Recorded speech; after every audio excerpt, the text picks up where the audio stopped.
Good morning students. आज हम पढ़ने वाले हैं 10th क्लास का chapter acid base and salt का टॉपिक इंडिकेटर्स। ठीक है कि इंडिकेटर्स क्या होते हैं। ठीक है, अब कोई भी चीज़ एसिडिक है या बेसिक है, ठीक है, अम्लीय है या क्षारीय है, हमें कैसे पता चलेगा? उसके लिए हमें किसका यूज़ करना पड़ता है? कुछ इंडिकेटर्स का यूज़ करना पड़ता है। हिंदी में इंडिकेटर्स को बोलते हैं सूचक। ठीक है, जो सूचना दे देंगे कि वो जो सॉल्यूशन है हमारा एसिडिक है या बेसिक है, ठीक है, या उनमें से कुछ भी नहीं है। तो इंडिकेटर्स की डेफिनेशन क्या है? Those substances which change their colour in acidic और बेसिक मीडियम, कि ऐसे पदार्थ, ठीक है, जब हम उन्हें एसिड या बेस में डालते हैं तो वो क्या करते हैं? अपना कलर चेंज कर लेते हैं, ठीक है, या उनकी स्मेल चेंज हो जाती है। तो हम पता लग सकता है जब भी हमने इंडिकेटर एसिड में डाला और अलग टाइप की स्मेल आ रही है तो हमें पता चल जाएगा स्मेल से कि वो एसिडिक है या बेसिक है, या उनके कलर चेंज हो जाएगा तो इंडिकेटर से हमें पता चल जाएगा कि वो सॉल्यूशन एसिडिक है या बेसिक है। ठीक है, उस कलर को देख के हम पहचान कर पाएंगे। तो दो टाइप के हमारे इंडिकेटर होते हैं, नेचुरल इंडिकेटर और सिंथेटिक इंडिकेटर। नेचुरल इंडिकेटर को हिंदी में बोलेंगे प्राकृतिक सूचक, ठीक है, और सिंथेटिक इंडिकेटर्स को हम बोलेंगे मानव द्वारा बनाए गए सूचक, ठीक है, संश्लेषित सूचक इसे बोल सकते हैं हम।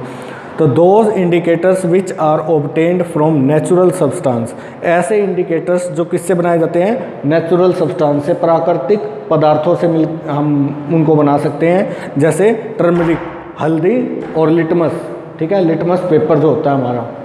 सिंथेटिक इंडिकेटर्स कौन से होते हैं?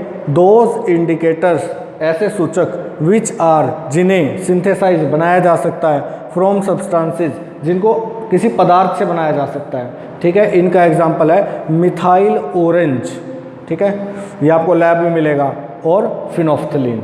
ठीक है, और एक हमारा अलग टाइप का इंडिकेटर होता है ओल्फैक्टरी इंडिकेटर्स। ठीक है, हिंदी में बोलते हैं ओल्फैक्टरी को गंधीय और इंडिकेटर सूचक। तो गंधीय सूचक जिनका हम गंध से पता लगा सकते हैं, स्मेल से पता लगा सकते हैं। तो some indicators are such type of substances which change their smell in acidic और बेसिक मीडियम। स्मेल के लिए, ठीक है, एसिडिक सॉल्यूशन है या बेसिक सॉल्यूशन है, उनके अंदर जब हम ओल्फैक्टरी इंडिकेटर्स डालते हैं तो ये स्पेशली किसके लिए होते हैं? स्मेल के लिए। हम स्मेल करके पता लगा सकते हैं उसमें से जो भी गैस निकल रही है या किस टाइप की स्मेल आ रही है, तो हम पता लगा सकते हैं उस सॉल्यूशन का वो एसिडिक है या बेसिक। और इसका हमारा जो एग्जांपल है वो क्या है? ओल्फैक्टरी इंडिकेटर्स का ओनियन। ठीक है, अब हम कुछ नेचुरली अकरिंग एसिड्स, प्राकृतिक में पाए जाने वाले कुछ एसिड्स के बारे में हमें पता होना चाहिए। विनेगर, विनेगर को हिंदी में बोलते हैं सिरका। ठीक है, सिरके में कौन सा एसिड होता है? Acetic acid. ठीक है, एसिटिक अम्ल। टेमरिड, ठीक है, ये क्या होता है हमारा? इमली। इमली में हमारा कौन सा एसिड मिलता है? Tartaric acid. कर्ड, दही में कौन सा एसिड होता है? लैक्टिक एसिड, लैक्टिक अम्ल। एंट स्ट्रिंग, चींटी का जो डंक होता है, ठीक है, उसमें कौन सा एसिड होता है हमारा? Methanoic acid. ऑरेंज, जो ऑरेंज फ्रूट है, उसके अंदर कौन सा एसिड होता है हमारा? Citric acid. ठीक है, टोमेटो के अंदर ऑक्जैलिक एसिड, टमाटर के अंदर ऑक्जैलिक अम्लम। लेमन जूस, ठीक है, उसमें भी कौन सा एसिड होता है हमारा? Citric acid. और नेटल, नेटल एक पौधा है, ठीक है, नेटल के स्ट्रिंग में, नेटल के डंक में, उस पौधे के ऊपर डंक नुमा बाल होते हैं, जब हम उन्हें छूते हैं तो हमारी बॉडी में एक एसिड छोड़ देते हैं जिसकी वजह से हमारी बॉडी में क्या होता है? पेन होता है। तो नेटल जो पौधा है उसके जो स्ट्रिंग होते हैं उनके अंदर कौन सा हमारा एसिड होता है? Methanoic acid. नेक्स्ट डेफिनेशन है एल्कलीज की। ठीक है, एल्कलीज हम किन्हें कहेंगे? The water soluble bases are called alkalis, कि ऐसे अक्षार जो पानी में घुल जाते हैं, ठीक है, सिर्फ उन्हीं का नाम क्या हमारा? एल्कलीज हम उनको बोलते हैं। उनकी प्रॉपर्टी क्या है? उनके गुण क्या हैं? ठीक है, जो पानी में घुल जाएंगे हमारे बेस, उनके क्या क्या गुण होंगे? लाइक सोप, जैसे सोप जब पानी में डिजोल्व होता है तो कैसा टच होता है? स्लिपी टच होता है, हमारा हाथ फिसलने लगता है। तो सोप की तरह इनका टच कैसा होता है? स्लिपी होता है, बेसिस का, अक्षरों का।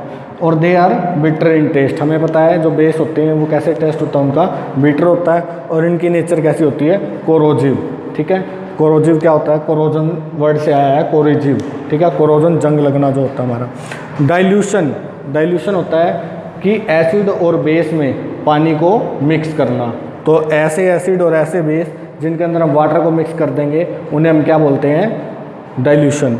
जैसे ऑन मिक्सिंग ऑफ एसिड और base in water the concentration is reduced per unit of volume.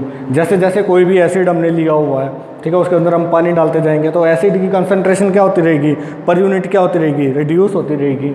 ठीक है, जो उसके अंदर एसिड था उसकी मात्रा क्या होती गई, कम, और पानी की मात्रा क्या होती गई, ज़्यादा। तो इस तरह के जो हमारे एसिड और बेस होते हैं उन्हें हम क्या बोलते हैं, डाइल्यूटेड एसिड, ठीक है, या डाइल्यूटेड बेस। ठीक है, और हिंदी में डाइल्यूशन को बोलते हैं हम तनुकरण। ठीक है।